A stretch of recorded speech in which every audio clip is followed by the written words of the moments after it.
कि हमारे बाबा के खिलाफ अगर फैसला सुनाया जाएगा तो हम लोग कुछ भी कर सकते हैं, खून खराबे पर उतारू हो सकते हैं।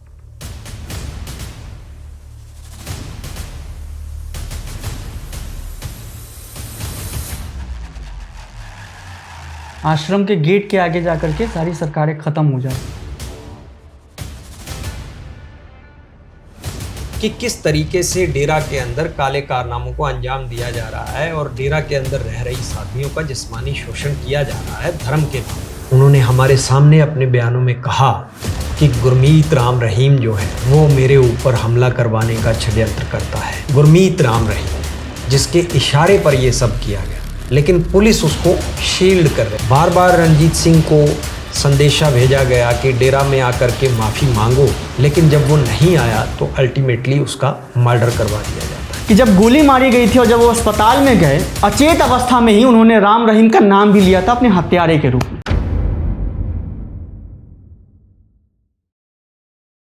नमस्कार, मैं रोहित झा। मार्टिन निमोलर की एक कविता है कि वो पहले कम्युनिस्टों के लिए आए और मैं कुछ नहीं बोला क्योंकि मैं कम्युनिस्ट नहीं था। फिर वो आए ट्रेड यूनियन वालों के लिए और मैं कुछ नहीं बोला क्योंकि मैं ट्रेड यूनियन में नहीं था। इसी कविता में माफ़ी सहित मैं एक लाइन जोड़ना चाहूँगा। फिर वो आए पत्रकारों के लिए और मैं तब भी कुछ नहीं बोला क्योंकि मैं पत्रकार नहीं था। अंत में मार्टिन निमोलर की ही कविता की लाइन है कि आखिर में वो मेरे लिए आए, लेकिन तब तक कोई नहीं बचा था जो मेरे लिए बोलता। और इस देश में वो पत्रकार जो सिस्टम के खिलाफ खड़े होते हैं, उसका क्या हश्र होता है आप जानते हैं। गौरी लंकेश के साथ क्या हुआ? वो पत्रकार जिसे मार दिया गया, उसके हत्या के जो आरोपी है वो महाराष्ट्र में एक बड़े नेता हो गए, नगर निगम के चुनाव जीत गए। छत्तीसगढ़ के एक पत्रकार थे जिन्होंने सड़क निर्माण में धांधली की रिपोर्टिंग की, उसके बाद सेप्टिक टैंक में उनकी लाश बरामद होती है। उत्तराखंड के एक स्वतंत्र पत्रकार थे जिन्होंने लगातार सरकार के खिलाफ कई रिपोर्टें की, उसके बाद संदिग्ध अवस्था में उनकी लाश बरामद होती है। तो ये तमाम ऐसी कड़ियां हैं। लेकिन इस देश में अगर आपको समझना है कि एक पत्रकार को सिस्टम के खिलाफ खड़े होने के लिए कैसे खत्म कर दिया जाता है, तो थोड़ा पीछे लौट चलिए। साल था 2002। रामचंद्र छत्रपति वही पत्रकार थे जिन्होंने राम रहीम का पर्दाफाश किया था। उन्होंने लगातार आश्रम के अंदर जो गोरख धंधा चलता था बाबा का, उस पर रिपोर्टिंग की, पूरा सच जो अखबार का नाम था। और 2002 में रिपोर्टिंग करने की वजह से ही उन पे मामला हुआ और साल 2017 में रेप के आरोप में उन्हें सजा मुकर्रर की गई। लेकिन 2002 में ही, जिस साल उन्होंने ये रिपोर्टिंग शुरू की थी और ताबड़तोड़ लगातार रिपोर्टिंग की थी इस मसले पर, दिन दहाड़े गोली मार दी जाती है। घर के बाहर ही 2 बाइक सवार युवक आते हैं, उन्हें गोलियों से छलनी कर देते हैं। इलाज के बाद उनकी मौत हो जाती है। लेकिन यहाँ एक चीज आप नोट करते हुए चलिएगा कि जब गोली मारी गई थी और जब वो अस्पताल में गए, अचेत अवस्था में ही उन्होंने राम रहीम का नाम भी लिया था अपने हत्यारे के रूप में। लेकिन आप जानते हैं क्या हुआ? 2019 में उन्हें रामचंद्र पत्रकार की हत्या के मामले में आजीवन कारावास की सजा दी गई। लेकिन 2026 में हाईकोर्ट से यही राम रहीम सबूतों के अभाव में बरी हो जाता है। अंशुल जी, क्या पूरा सिस्टम इसी तरीके से काम कर रहा है कि किसी भी तरीके से राम रहीम बाहर आ सके? देखिए, एक मध्यम वर्ग परिवार के लिए जिन हालातों में हम लोग लड़े, इस सिस्टम में मुझे लगता है कि लड़ना बहुत मुश्किल रहता है।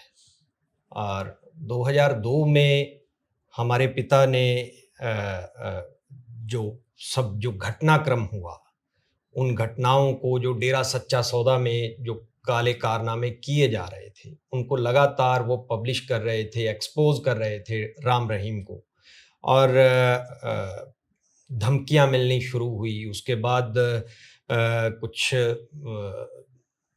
SC/ST एक्ट के मुकदमे में उलझाने की कोशिश की गई, और उसके बाद जब हर किसी तौर तरीके को आजमाने के बाद लोभ लालच में लेने के बाद या धमकियों के बावजूद जब वो नहीं दबे तो अल्टीमेटली घर के बाहर उन्हें 5 गोलियां मारी गई और उनकी हत्या करवा दी गई। तब से लेकर आज तक एक कानूनी लड़ाई जो है वो परिवार लड़ रहा है। परिवार के साथ और बहुत सारे लोग जुड़े जिन्होंने इस लड़ाई को लड़ा, जिनका बहुत लंबा योगदान रहा। मीडिया की, पत्रकारिता जगत की अगर मैं बात करूं तो एक पत्रकार पर हमला हुआ। पत्रकारों ने, सिरसा के पत्रकारों ने, हरियाणा के पत्रकारों ने, और मैं यहाँ कहूँ कि एडजॉइनिंग जो स्टेट्स हैं, पंजाब में, राजस्थान में और कई जगह पर उस वक्त बहुत सारे पत्रकारों ने एकजुटता दिखाई, अपने लेवल पर उन्होंने प्रदर्शन किए, धरने दिए। लेकिन सत्ता के कानों में कोई जूं तक नहीं रेगी उस वक्त भी, क्योंकि उस वक्त सिर्फ और सिर्फ मांग ये थी कि पत्रकार छत्रपति हत्याकांड की सीबीआई इन्वेस्टिगेशन करवाई जाए।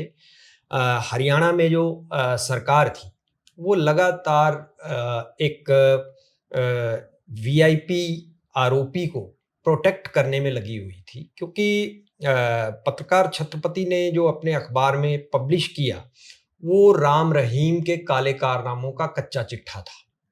उसके बाद जब उनकी हत्या हुई, हत्या के बाद हत्यारे जो है वो मौके पर, उनमें से एक व्यक्ति पकड़ा गया, शूटर जो था, और हरियाणा पुलिस ने जो चार्जशीट तैयार की वो 3 लोगों तक सीमित थी।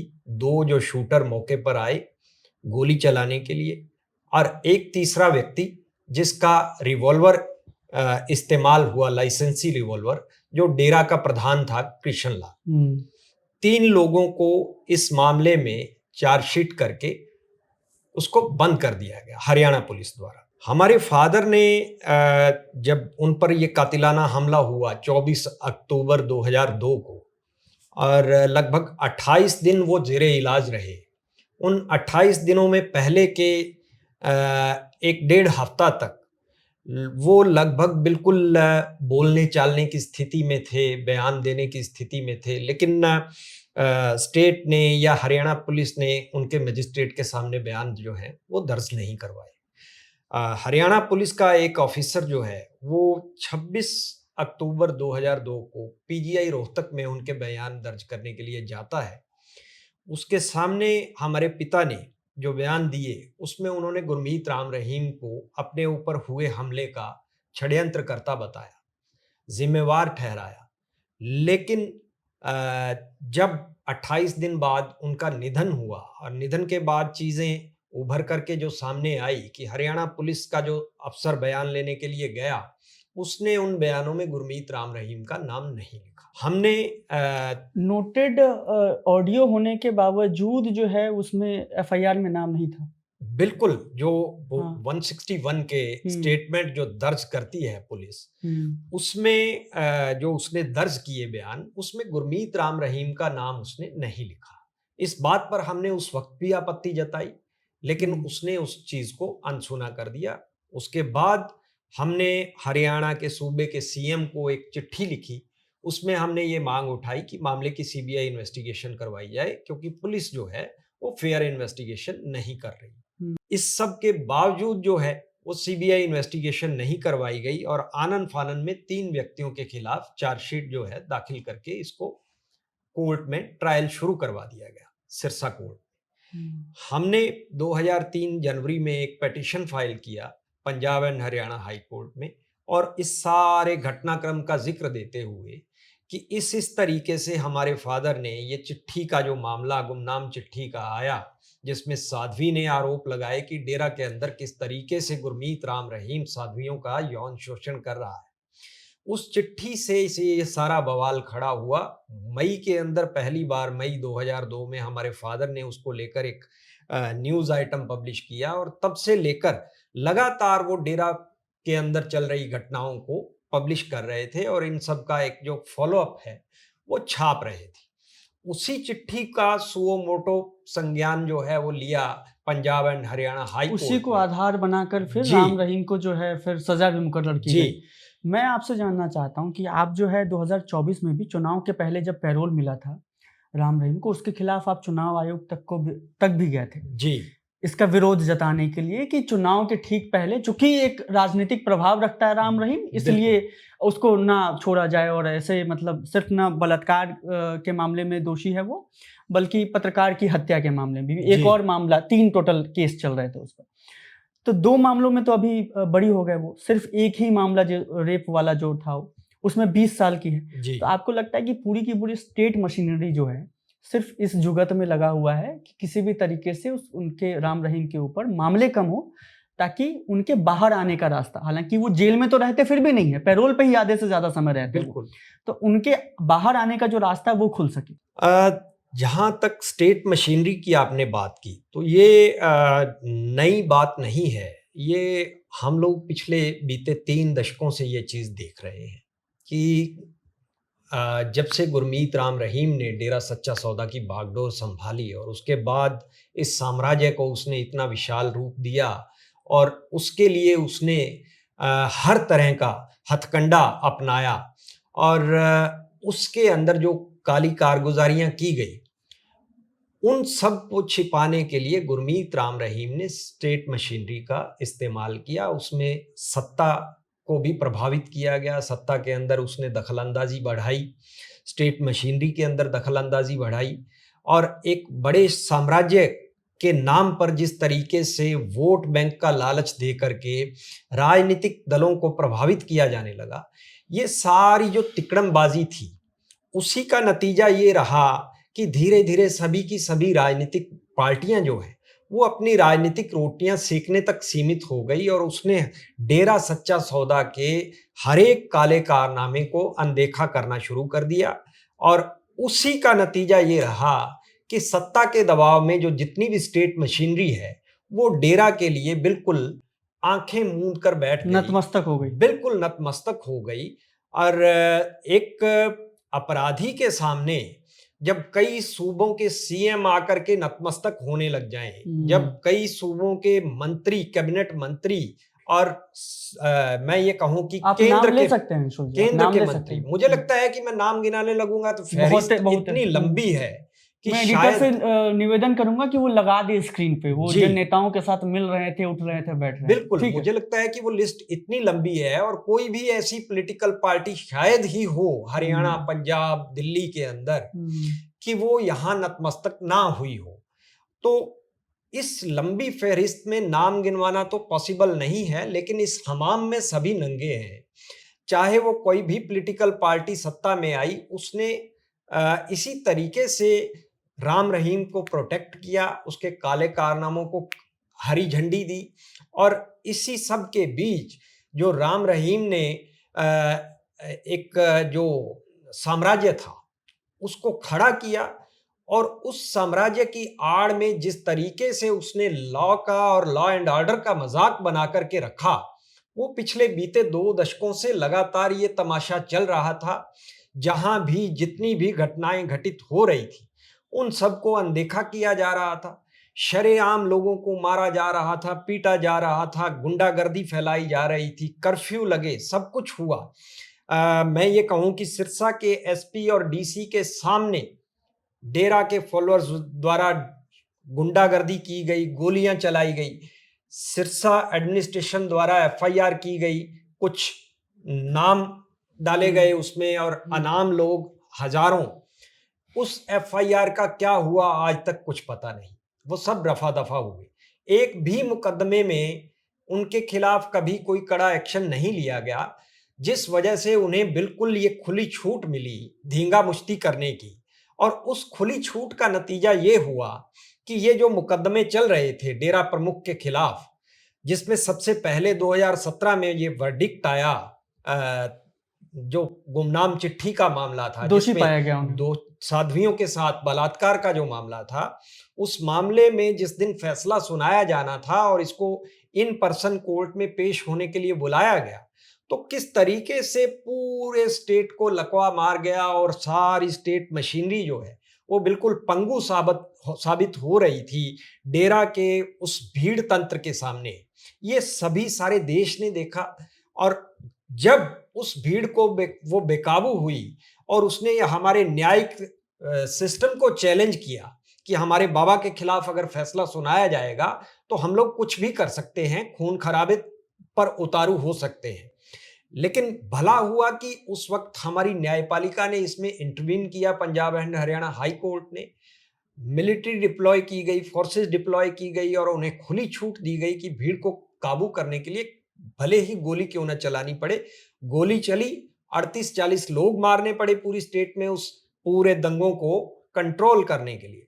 तो ये कहीं ना कहीं ये सिस्टम का फेल्योर था, जो लगातार पिछले 2 दशकों से जो एक खुली छूट दी जा रही थी हमारे कानून को, जिस तरीके से राम रहीम फुटबॉल की तरह घुमा रहा था, उसी खुली छूट का ये नतीजा था जो हमने 2017 में जिसका रिजल्ट हमने देखा कि किस तरीके से हमारी न्यायिक व्यवस्था को भी चैलेंज किया गया। तो ये सारी जो खुली छूट है स्टेट मशीनरी की, इसी का नतीजा है कि राम रहीम जो है उसने इतने काले कारनामे किए और इतना बड़ा साम्राज्य खड़ा किया। और मैं यहाँ ये भी कहूँगा कि बहुत सारी जांच जो है 2017 के बाद, जो हमारी Punjab and Haryana high court ने एक PIL मूव हुई थी, जिसके बाद बहुत सारी जांच बैठाई गई। हालांकि वो जांच आज तक बेनतीजा है, जिसमें ED IT बहुत सारे डिपार्टमेंट्स जो है इन्वॉल्व किए गए और उसमें ये सब खुलासा हुआ कि डेरा सच्चा सौदा के अंदर जितना ये स्ट्रक्चर खड़ा किया गया है, जो सारा साम्राज्य है, वो without any CLU, without any NOC, ये सारा का सारा इलीगल स्ट्रक्चर है।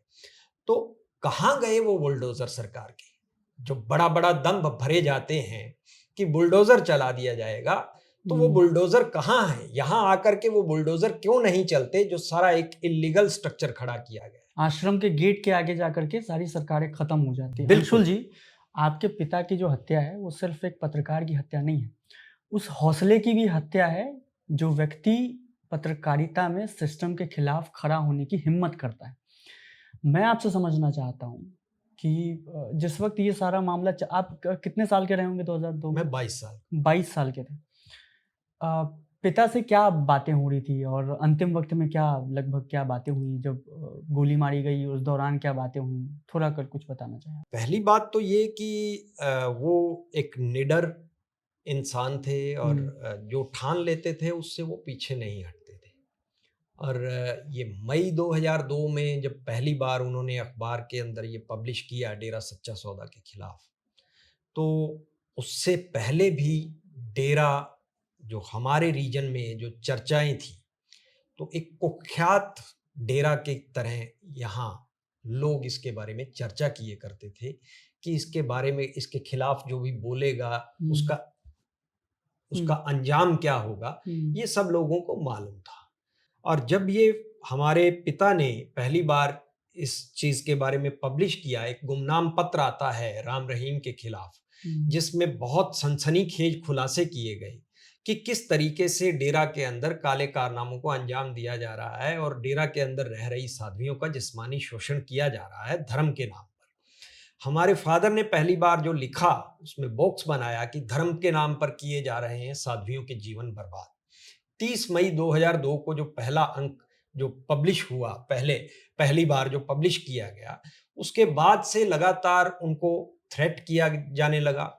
और जो उनका फ्रेंड सर्कल था या जो उनके रिलेटिव्स थे या परिवार से जुड़े हुए लोग थे, जिनको ये मालूम था कि डेरा कुख्यात है इन कामों के लिए, वो उनको आगाह कर रहे थे लगातार कि आप जिस ताकत के साथ उलझे हैं उसका नतीजा कुछ भी हो सकता है। और ये इस बारे में हमारे पिता को भी भली भांति मालूम था, लेकिन वो जब ये धमकियों का सिलसिला शुरू हुआ तो उस चीज को उन्होंने एक चैलेंज के तौर पे लिया और बजाय उन्होंने खबरों को रोकने के, उन्होंने उसको और बड़े स्तर पे उठाना शुरू किया। इस चिट्ठी से रिलेटेड एक एक चीज जो है, चाहे वो चिट्ठी उसके बाद Punjab and Haryana high court पहुंची, उसके Punjab and Haryana high court में ने हमारे डिस्ट्रिक्ट एंड सेशन जज को एक चिट्ठी लिखी कि हमारे पास ऐसी गुमनाम चिट्ठी आई है और इसमें जिस तरीके से सिरसा के एक डेरे का जिक्र है, तो हमें इन चीज़ों के बारे में अवगत करवाया जाए कि इसमें क्या सच्चाई हो सकती। उसके बाद जिस तरीके से उसका रिप्लाई किया गया और जो लगातार डे बाय डे उसके ऊपर जो सुनवाई चल रही थी हाई कोर्ट में, या उस चिट्ठी से रिलेटेड और जितनी भी घटनाएं घटित हो रही थी हमारे हरियाणा के अंदर या पंजाब के अंदर, चिट्ठी को लेकर के तर्कशीलों पर हमले किए गए, चिट्ठी को लेकर के फोटो स्टेट मालिकों की दुकानों पर हमले किए गए, चिट्ठी को लेकर के फतेहाबाद में छपने वाले एक अखबार लेखा जोखा का दफ्तर तोड़ फोड़ दिया गया, क्योंकि 6 जून को उसने भी एक खबर प्रकाशित की थी इस बात को लेकर के, और उसके जो मालिक थे और उसके न्यूज एडिटर थे आर के सेठी, उनको परिवार सहित जान से मारने की कोशिशें की गई।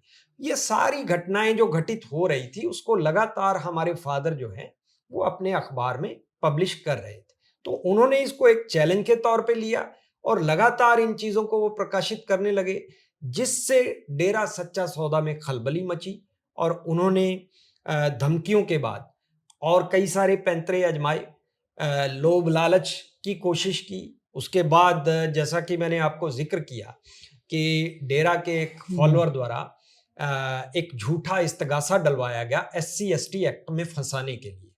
तो ये सारी चीजें जो हैं वो लगातार चल रही थी। उस सब के बावजूद जो पत्रकार छत्रपति उनसे नहीं दबे, 23 अक्टूबर 2002 को फिर से एक खबर प्रकाशित हुई कि डेरा की याचिका खारिज।